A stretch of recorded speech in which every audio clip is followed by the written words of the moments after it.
Hi, I'm Dr. Jaclyn Bruner, and I run the research stream Visualizing Social Justice here at FIRE. So I want to tell you a little bit about what we do, how we do it, and what you'll learn as a part of VSJ to help you with your stream preferencing. So what do we do? I wanted to share a picture of my students hard at work with you and tell you a little bit about one of the things that we've done over the last year. So these are my students that are doing archival research in Hornbeck Library, which is our special collections here on campus. And we, as a part of this group, went in and pulled boxes from a feminist newspaper called Off Our Backs from the 1970s and went through to see what we could find, what was in there, what do we not know about and need to know more.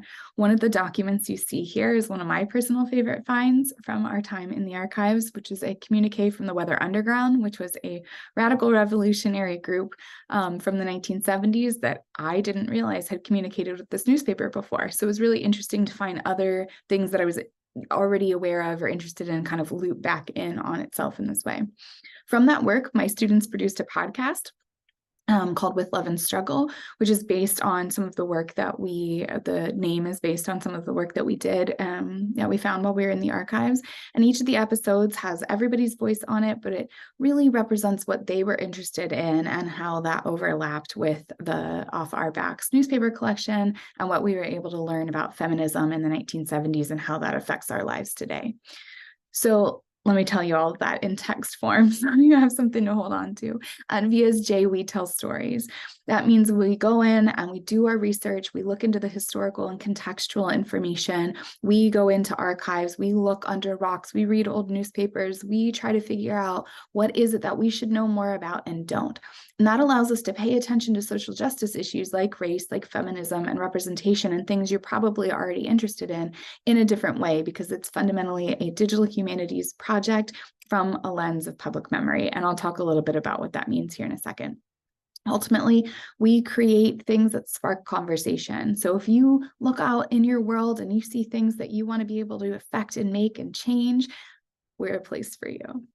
So how do we do these things? First, we hone our technical skills. We learn how to become archival researchers. We learn how to produce data visualizations. There's also a lot of media creation that comes into play because we want to be able to tell stories to all different kinds of audiences.